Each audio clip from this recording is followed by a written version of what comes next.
Yeah, I'm gonna disagree a little bit on this. Not on your point, but Joe asked, are you upset with the offensive struggles? And I am a little bit. Our darling line, the line that was so productive in every aspect, the Kopitar Kempe Byfield line, not productive. I don't think they've, I look back, I think somebody posted that they haven't had a point in quite some time. Byfield only has two, normal goals, I guess non-empty netters in 30, in his entire time on that line. Like you're facilitating, you're doing other things, but you're not producing when you should be producing. And everybody was like, hey, he needs minutes. He needs this. And now being on the first line is awesome for his development because he's getting time on ice with quality players. But this is not a developmental league. Like we need to be winning games, and they were winning games. The point streak was evident of that, and they were playing well during the point streak. It's tough for me because hypothetically, if these guys are healthy and they come in and they wax Edmonton both games, and you're like, okay, now we're getting ready for the playoffs. This team's playing really good. We can compete on this level, and it kind of just gives you that, ease of the mind when coming into the playoffs. But now there's all this unknown, right? The top line ain't scoring. Fiala, Vilardi, Mikey Anderson. We don't know when, if they're going to be healthy in this whole thing. There's just a lot of unknown in this.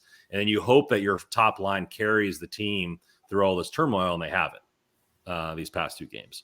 Are you guys at all worried that the shine has left that line? Is it just, hey, every line goes through ebbs and flows, and this is only 4 games? How are you really feeling about that top line for us? I certainly don't want to overreact to just a couple of games. That said, if you look back at the last 10 games, they've only scored, I think they've only been on the ice for 6 goals for at 5-on-5. And you probably want a little bit more out of that line. Now, so the reason I'm kind of hemming and hawing is in that 10 games, they've been the better line than the team that they matched up against. They've better in shot attempts, better in scoring chances, better in expected goals. They've even better in actual goals. They've outscored their opponents 6-1 in over the last 10 games.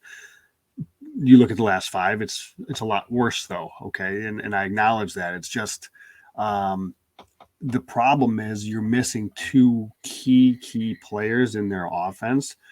So I'm not opposed to shuffling things up a little bit, just to, even if it is just for a game to shake up some things. I'm not, I get that. I'm okay with it. But I wouldn't just expect it to turn some things around.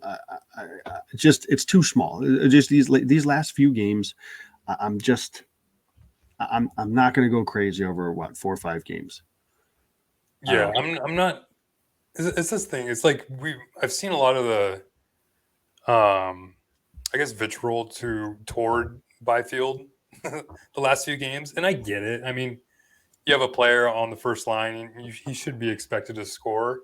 It's just tough because that line was doing so well, and a lot of it was because of his production. I mean, he had a lot of primary assists and was doing a lot of good things playmaking wise, but obviously he's just having a hard time putting the puck in the net, which is tough for a first line winger. So I think it's tough because the expectations for Quentin Byfield just all of a sudden went through the roof when he got put on that first line, which seems a little unfair. He's still only 20 years old, and this is, I guess this should be considered his first real season in the NHL. Yeah. So I wonder if going forward maybe we see a change there, just to kind of shake things up, maybe give him a better matchup, even though that it's not like that line is being outplayed. I mean, defensively, I haven't looked at their metrics, but I mean, I can't remember a time when they're being hemmed in the zone because of Quentin Byfield's play, or even can't think of a time when Quentin Byfield's had this flub or mistake. That I think that line 5-on-5 has been okay. I mean, it's not like they've been bad for this team. So I just wonder if, with the players missing, with the power play that's taken so much of a dent really from the players that are not in the lineup. I mean, that first power play unit is just terrible at this point without Fiala and Vilardi, which I mean is obviously going to happen. But I just wonder if maybe we see a little bit of a shakeup in the lines with those players missing, just to find something else, just to see if there's any new chemistry that McClellan can somewhat unlock with the struggles that have happened the last few games. Yeah, I definitely get it. But I guess the only thing I'll say that's a little unfair to Byfield, because listen, I get it. You're playing the top line. You've been there for a long time. You got to see more production at some point. He is playing well. At some point, the production does have to come a little bit more frequently than it's been.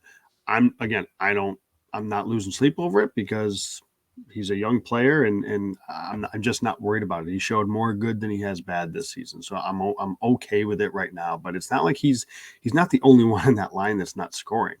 I mentioned those 10 games. He's got 3 primary assists in those last 10 games, which isn't exactly lighting the world on fire, but it's as much as anybody else on that line has.